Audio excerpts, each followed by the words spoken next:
Telling stories around the campfire might be the oldest human tradition, and we are taking it into the digital era, or rather, Mikeburnfire is, with Cruise, Demonchild, Milkcrate, and Casualty. This is the #1 viewed campfire story. Let's get into it.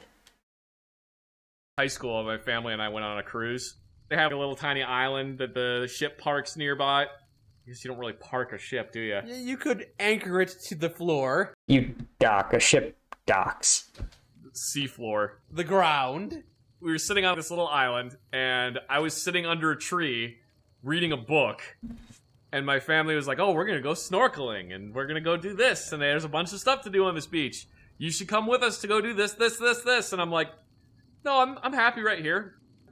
Yeah, I just want to point this out. There is a subset of people, right? Some people, just naturally, their default vacation is to relax, is to do the minimum amount of stuff, to minimize the obligations, and that is their vacation. And some people, their vacation is about maximizing their experience, about seeing and experiencing the most number of new things. And the truth is, both are valid ways to vacation. And it drives me sort of bananas when one side accuses the other of failing at vacationing, when in fact, they haven't, right? They've just experienced the world in the way that they want to, right? I'm a chill vacation guy. I could spend a week going to the same beach, reading books, dicking around, getting something to eat, going back home, right? My wife, she's the opposite. You know what we do? We compromise, right? Because anyway. I've had a non-trivial number of people explain to me that I was vacationing wrong. I've got a book. Also, guys, I'm just going to point this out. You should check out the podcast. Link is down below because I had Zach Hazard of Mikeburnfire on as a guest, and we had an awesome conversation. It was like 2 hours long. We talked about World War I, about guns, about Afghanistan, about everything. So you should absolutely check it out. Book under a tree. They said, you could read a book anywhere. Why do you want to read a book now? We can go swimming in the ocean. I said, it's December. I'm sitting under a palm tree reading a book when I should be at school. This is the best. Yeah. The only way it could get better is if I finished reading the book and a coconut fell out of the tree and hit me in the head. And then I died and never had to go back. That is a good way to get someone called on you. Sister spent 3 hours trying to crack open a coconut that fell out of one of the trees. She's using a snorkel to try to beat it open. Those bastards are hard to peel. Yeah, they don't want to come apart. No, they really don't. I kind of wonder what maniac saw one of those things and was like, hey, I bet there's something delicious on the inside of here. And I mean, the irony, of course, is, so with coconuts, right, they depending on when in their sort of development cycle you get them, depends on what they have inside, right? So if you get a green coconut, it will actually have liquid in there, coconut water. And in some countries, like, you know, usually tropical countries, Brazil, sometimes southern parts of Mexico, anywhere in sort of that has the tropics, palm trees, you can get green coconut. And sometimes people will actually sell. They will have these carts of chilled coconuts, and when you want some coconut water, they will take the green coconuts, they will stab them through on like a little hollow spear point, and the delicious coconut water will drain down into your glass. It's delicious and it's awesome. I actually would get that in Brazil in the mornings. I would train jiu-jitsu really early in the mornings in Rio, and then when I would get done, I would rehydrate with some coconut water. It was awesome. Now, more mature coconuts, those are the ones that are brown and kind of hairy looking. Those, the water has turned much more solid. And so it's actually pulpy. It's a coconut sort of pulp is the heart. And it's also very tasty, but when you think of like eating shredded coconut, that's closer to what you're getting, the more mature coconut pulp. And then once he got all the peel off the coconut, found this hard thing in the middle and went, I bet there's still something inside of this. What kind of maniac would do that? Who opens a locked box through brute force, finds another locked box, and says, I bet there's still something in there? Adventurers, my friend. I mean, honestly, if you opened a safe and inside was another safe, you would be even more committed to crack that thing because you know something in there is important. And then on the plus side, if you eat too much coconut, it makes you poop yourself. So that's fun. Yeah, that's actually a problem in survival. Like when they tell you about like surviving off coconuts, you know, you're on a deserted island, what do you eat? You do need to be careful because coconut, can produce that, and your body actually won't hold on to fluid. You can get diarrhea from it, right? And it can become actually a health hazard. So coconut as a supplement to a diet, perfect, but you've got to have other sources.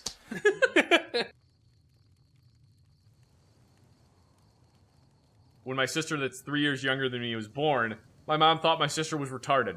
Mentally retarded, huh? Because she wouldn't cry or scream or do anything. She would just lay in bed. Whereas I would literally scream myself to sleep. I would scream until I passed out. That's how I would go to sleep. So my mom took my sister to the doctor multiple times. The doctor was like, look, there's nothing wrong with your baby. She's perfectly healthy. She's passed all the mental tests we've done. You have a perfectly healthy, normal, quiet baby. Go home and enjoy your quiet baby. My mom was like, if she's the normal... Yeah, I mean, this is it's funny to me to see how different some children are in temperament. You know, again, I'm at that age where like a lot of friends and family have had kids, and I'm just like, if you've seen one baby, you've seen one baby.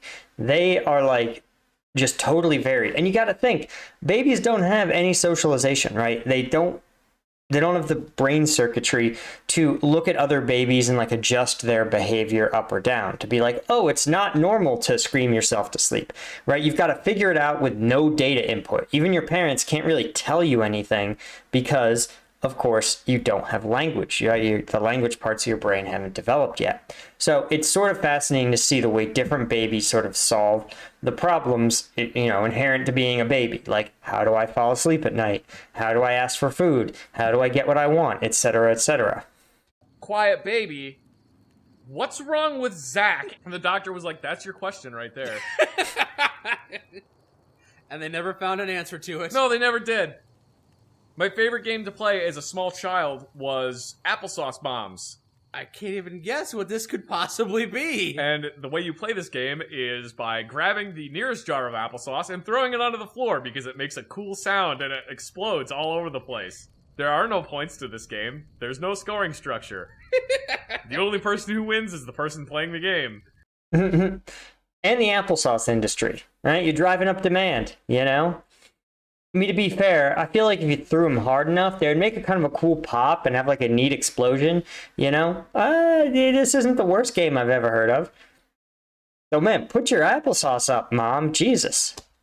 Because everybody else has to clean it up and explain why your horrible child decided to throw a jar of applesauce onto the floor. What made you this way? I have no idea.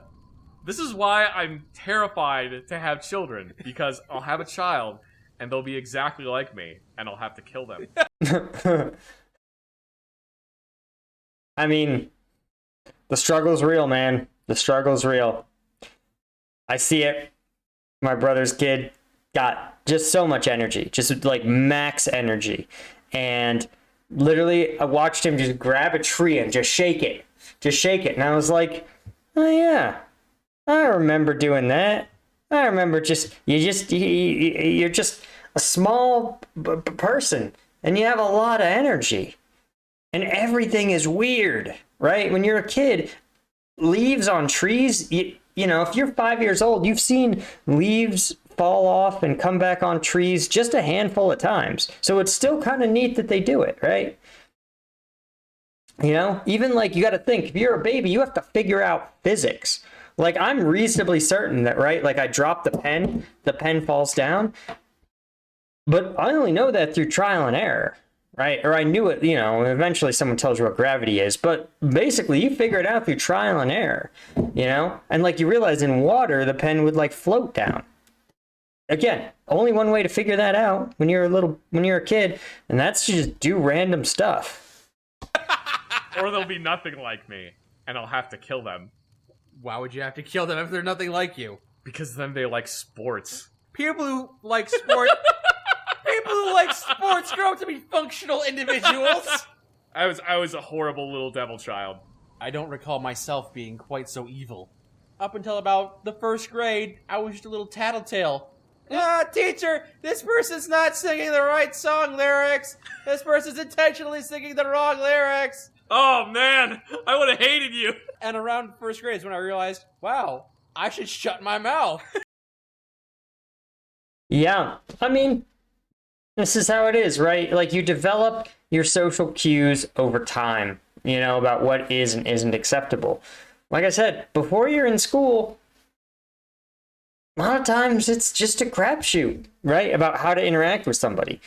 And, you know, if you're a parent, who knows? Maybe you want to just instill honesty, constant, ever vigilant honesty. There are worse values to instill. And so from first grade to fourth grade, I was very, very quiet. And I distinctly remember that at one point in fourth grade, we all had to pass around pieces of paper with our name on it. And our classmates would have to write a compliment on them. And 90% of the compliments I got back were, "You're really quiet." Like, that's supposed to be a good thing. That is a great thing, right? As an adult, people who just shut up and go about their day are modern day saints. Think about every single, like, iteration of the Karen video where some person has a choice. They have a choice, whether it's in the video or before the video, where they can just either walk away and ignore something that's going on, or they can open their mouth and throw themselves into some random person's business. Without fail, if you want to be in a viral-ass video, you open your mouth and thrust yourself into this situation, which you have no business and not enough information to know what's going on, right? So, you know, the people of the world, the people of the world who just know to shut the hell up, thank you. Thank you. You are doing a moral good. If you're like, this is a situation that's unfamiliar to me, but I don't have enough context to really know, and you move about your day, good for you. Everyone else is getting messages. "You are really cute. I like your hair. You are very positive." And all of mine are just, "You're quiet. I like how quiet you are. You don't say much. You smell nice. You're quiet." Who said you smell nice?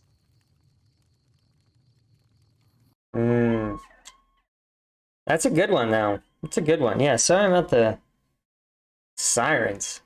Soon, I will be relocated to a street where I told the realtor, I was like, if I hear an emergency vehicle siren and they are not coming to haul me out of my house, I will not look at this.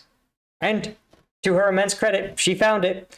Cul-de-sac so obscure that even Google Maps cannot accurately place you there. I'm thrilled.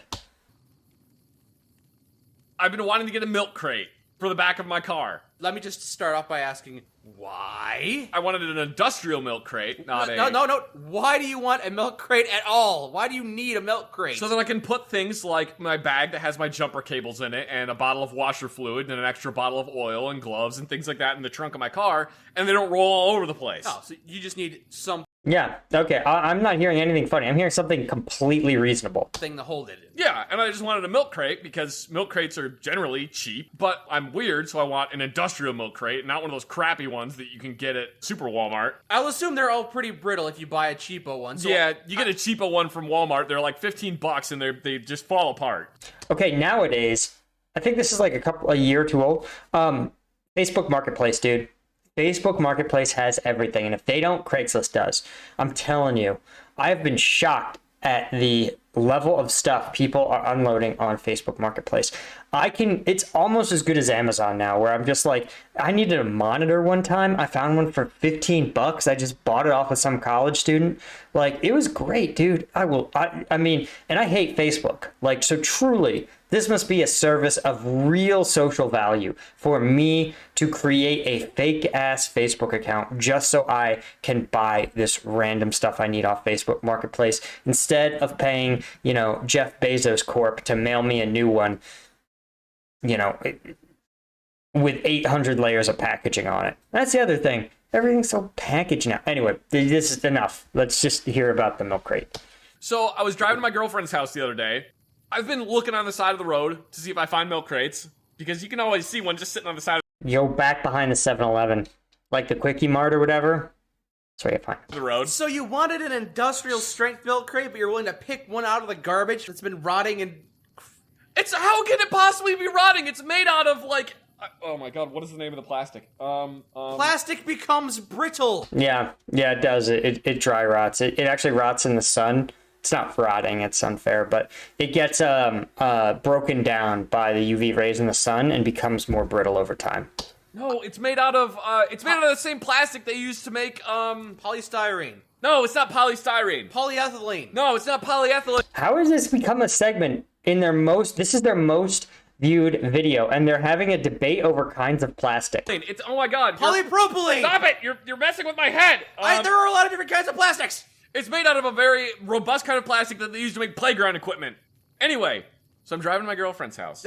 Yeah. Lo and behold, on the side of the road, I see a milk crate. Mm-hmm. And I say, hey, free milk crate.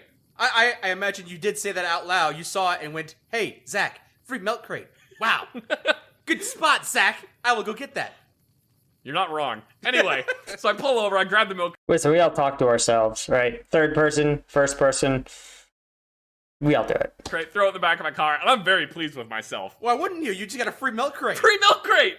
They're like $30 online. That's expensive. I don't want to pay that money. Oh, you found an industrial strength one, or was it crappy as well? Oh, no, it was an industrial strength milk crate. So it's a good milk crate. So someone threw out a good milk crate. It probably fell off the back of somebody's truck. Mm-hmm. Okay. So anyway, I grab it, throw it in the back of my car. So I tell my girlfriend, I had to stop on the highway to grab a milk crate. And she's like, why? And I go, free milk crate. She's like, honey, I would have just bought you a milk crate. And I'm like, yeah, but this one was free. Yeah. And she's like, that's disgusting. Why? What?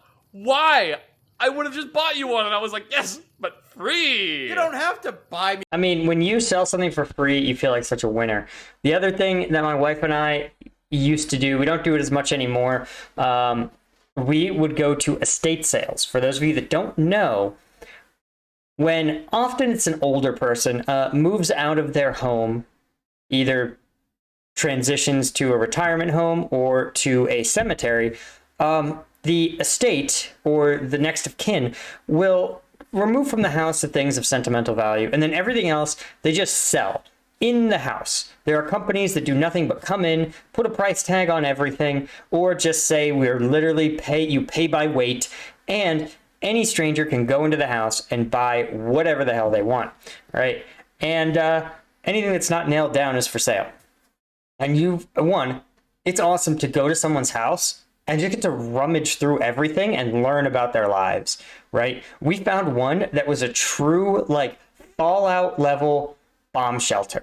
Like canned food, spaghetti, iodine tablets, like a whole emergency medical bag. Last updated 2004, right? So I feel like it probably fell off. And then they updated everything after 9/11, and then they sort of fell off again, right? But it was pretty fascinating to get to do that. No firearms that I could see. But maybe they just took it out, or wisely. But we would sometimes find stuff, and we would always resell it on eBay, right? And so you got to get this eye. You got to know what you're looking at. You got to price your comps. But the satisfaction of like buying something for 50 cents and reselling it for like $15 just makes you feel like a badass, right? Obviously, I have a lot of online businesses. I sell merch. I've done a lot of things, right? I'm sort of a side hustly kind of guy. But there's just something so satisfying about being like, I got this for peanuts and I'm going to resell it, right? Kitchen parts are a great example, man. Parts to like old blenders and mixers and blades and all of that, super valuable. You could walk out. Estate sales can't give those things away, and there's always a market for them. I mean, milk crates, that's stupid. Picking one off the side of the road. Yeah, here It's we good go. fiscal sense, and I'm recycling. That's true, yep. Yeah, that's the other nice thing about estate sales. It's recycling. And, Not going to turn your nose up at that. You are reusing things. yeah, because otherwise it's going to sit on the side of the road and never decay because it's made out of industrial plastic. So now you have a milk crate in the back of your vehicle. She says that's disgusting, and she's like, I'm going to tell your mom. I said, she'll be proud of me. And she's like, I don't think so. I think she'll think it's gross. And so she texts my mom and says, "You will not believe what your son did. He grabbed a disgusting milk crate off the side of the highway and put it in the back of his car." And my mom goes, "I raised him well." That's a good mom right there. Okay, I'm going to point this out. So he talks about what he keeps in his milk crate, right? A can of motor oil, jumper cables, extra fluid. Listen, here is what you want to make sure you have in the back of your vehicle, all right? One, you want a fire extinguisher. Just a little one. You can buy them at Walmart. And that's both for your vehicle fires, but also if you come upon an accident or a vehicle fire, or just another fire, right? You're out camping and you get a fire kind of going out of control. It's great to have the ability to grab a fire extinguisher and put it out. Second, you want to have like a couple of bottles of water. This is, of course, in case you get stuck somewhere on a road trip. You also, of course, want to be able to give someone a bottle of water if they're hurt or if they are really thirsty or they've, lost a lot of fluid for one reason or another. Always good to be able to have a bottle of water you can just toss to somebody, right? It doesn't even have to be an emergency because it's a bottle of water, right? What else do you want to have? You want to have an empty gas can. Why? Because if you run out of gas and have to walk to a gas station, not having a gas can is a real problem. Next, you want to have some road flares, because if you get into an accident and you obviously your car doesn't work, you still want to be able to illuminate you and the accident to oncoming drivers. And so what I use are what the military call chem lights, right? You crack them open, you shake them, and you throw them down on the road. They glow for 6 to 12 hours. They're very reliable, right? Some people sell actual burning road flares that have a little less time but go a little brighter. It's up to you, but that's really important. Finally, you want to have the medical supplies that you are trained to use. I've taken, the military grade first aid, so I have things like splints, bandages, tourniquets, and then I have some stuff like a Benadryl, ibuprofen, that sort of thing, right? I also have one of those things that can act as a cervical collar, but we have a little bit extra because, again, my wife's a doctor. She's trained to use a lot more stuff than me, the ogre. So yeah, those are some things you should think about. You should think about the things that are likely or possible to happen to you. Oh, the other thing that's always paid dividends is a military folding shovel, right? It folds up, it's compact, it's about this big, and it's really useful for digging yourself out if your vehicle gets stuck. It's also useful because when it extends fully, it can be a little bit of a crowbar. It can also kind of chop things apart a little bit. So just some useful things to think about. You should always keep in the back of your car in an emergency. Oh, of course, things like he talked about, jumper cables, especially. If you have a car that you think is gonna could be burning oil, which is usually a sign of a really old car, you might want to keep that around too. So she approved. But then my mom... Oh, and Fix-A-Flat. Fix-A-Flat. It's basically canned air that can give you some extra PSI back in a flat tire, and it sort of jams up usually a pin-sized hole. It's really good to have. Mom did also say it was a free milk crate. She said that? Yeah, so she's explaining it to her. That's very important to me, is that it was a free milk crate. Mm-hmm. Did you actually wash it, though? Oh, yeah. I took it to a car wash, and I just blasted it with a power washer. It's squeaky clean. Oh, so you put more effort into it than most people would. So I have a clean milk crate sitting in the back of my car now. And you're not even eating out of it, so it's clean enough. It does the job. It was funny when I got to her house. She went to kiss me, and then she stopped, and she goes, "Did you wash your hands?" I'm like, yes! Yes, I did. And then you lift up the box of milk crates. Also, I found some wild animals! They only bit me a little bit. Pet the ferret!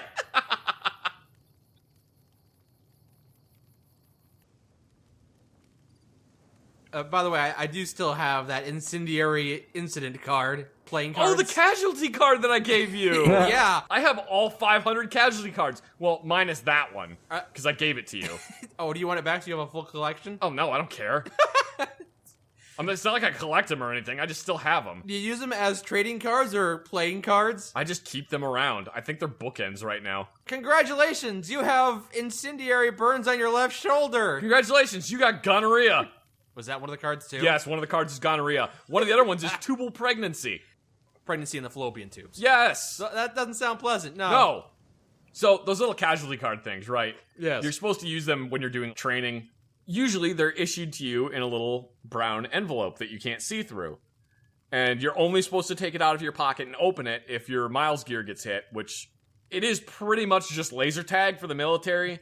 If your Miles gear goes off, it starts making a buzzing noise, and then one of the observer controllers has to come over and turn it off, and he tells you to pull the casualty card out of your pocket. And normally what they do before they do field rotations is they take all the casualty cards that they're going to use, and they usually pick the ones that are most valid. 3rd degree burns from incendiary rounds, or puncture wound to lower abdomen, or gunshot wound to face.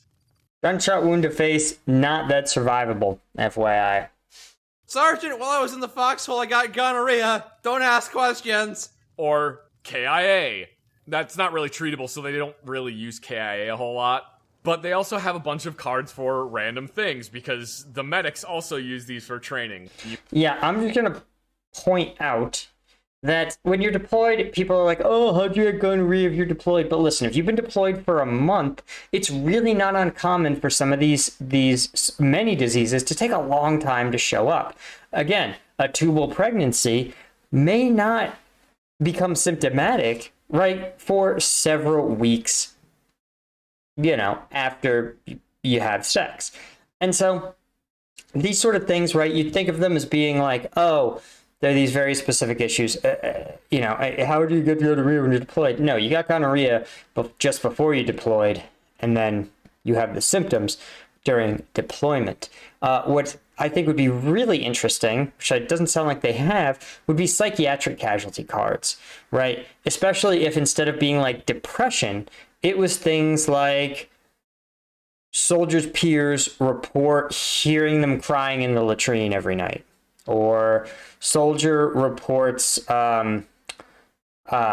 inability to enjoy anything on deployment.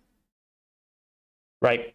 So that would be honestly probably better, not better training. It is, I think, a really important addition, because some of those psychiatric effects can be really, really, really impactful when you're deployed, especially things like irrational levels of anxiety, right? Like anxiety about things that aren't actually threats. It's really important, obviously, to manage that, because there are some things that are real threats and there are some things that are not, and distinguishing between the two is absolutely essential to military operations. You have to guess what's wrong with the person. Yeah, anxiety is one of the most common psychiatric illnesses in the country today. Person based on the symptoms that they have from that card. So there's ones like tubal pregnancy and gonorrhea. What are the symptoms? Baby growing in the fallopian tubes. Wonder what that one is. But we were on a field exercise, and of course, everybody immediately opens their card to see what they got, because it's funny. I hope I got a hologram foil one. Oh, this one's mythic. Awesome. Oh, but it's got a cost of 6 swamp. Oh man, for those of you that don't know, that's a Magic the Gathering reference. 6 Swamp is an expensive card. I don't even have a black deck. So we were out in the field and we got those. Someone opens theirs up and they're just like, guys, what's tubal pregnancy? And we're just like, what? Fair enough. I suppose you can develop that if you're in the army, because female soldiers exist. And they could start showing symptoms while they're serving in the battlefield. People still gonna fuck. That wasn't what I was getting at, but yes, that's true. true. Do you think that love can bloom on a battlefield? Oh, Metal Gear Solid reference. I love it. I just love it. Well, I think that you can certainly make love on a battlefield. I did yesterday in my foxhole with an empty MRE. On the plus side, at least those blueberry pudding packages are getting used for something. Oh, gross. Oh my god. That's so gross. Gross, guys. Gross. The MREs are disgusting, by the way. And also, I'm going to point this out. The pouches they come in, the edges, in order to ensure a really firm seal, are extremely... They're like the edges to a Capri Sun, but times like 6. They're so rigid and sharp. What I'm saying is, sometimes love can be painful. Field expedient Tenga. So anyway, he had his card that said tubal pregnancy, and we were doing a field exercise, and one of the observer controller was pointed at him and is like, you're injured. What's your casualty card? And he pulls it out of his pocket and goes, I have a tubal pregnancy. And the observer controller goes, go back to fighting. Didn't even want to deal with it. The casualty card with tubal pregnancy is either you go back to fighting or you're just KIA. What? Because they don't want to deal with it. Yeah, okay. The real way this works is through something called triage. And triage, you probably know, is the art, science, ethical conundrum of deciding if you have limited resources, who to treat and who not to treat, right? And it's sometimes really, really, really complicated, especially on the battlefield, where you may not have everything you need or everyone you need to treat everything. And especially when there is a fight going on, right? The priority is sometimes different. In a hospital, the rule is almost always treat the sickest person first, right? Find the person who is most critical, who is most at risk of life, limb, or eyesight, and address their issue first. And you at least address them, determine if there is an intervention they need and how soon they need it, and you focus on them, whether they're 80 or 8. Now, in the battlefield, it's a little different. In combat, it's different. And what medics will look at is they're told to look at, first off, the likelihood of the casualty's survival, right? So someone who is alive but has a very low chance of survival may not get seen, may not get triaged to the front like they would in a hospital. Right? Instead, the focus is going to be on the casualties where intervention is most likely to make the biggest difference, right? So if you have 2 casualties, one of which is very sick, but medical intervention will give them a 10% chance at surviving, or you have someone who is much less ill or wounded, but medical intervention will increase their chance of surviving to 50%, then you're going to focus on the less sick person because your intervention will make a greater difference, right? And these are the sort of like hard calls you have to make. You also have situations where you just don't have the things you need, right? How would you deal with a tubal pregnancy? Well, there's a way to deal with it, but you think a medic's going to have that? Of course not. So you have to look at what you have and treat as best you can. I have a very slow long-term problem. We can treat it within the next 3 months. No, you're dead. Not my problem. My favorite. I think a tubal pregnancy is really painful, like incredibly painful, and super dangerous to the reproductive health of the person experiencing it. Favorite one. I always kept one. Let me guess your favorite. Testicular torsion. No. Oh, God. Why would you? Oh, I don't even want to think about it. Testicular torsion. You don't like long. testicular torsion? No, it's horrible. I think that was actually a card. I believe if fallopian tube pregnancy is, then yeah, testicular torsion's gotta be one. My favorite one was laser burns to eyes. I wouldn't know how you would treat that. Ice packets, maybe? Just bandaged. But I always, anytime we would go out to the field, I had laser burns to eyes. Are you Cyclops?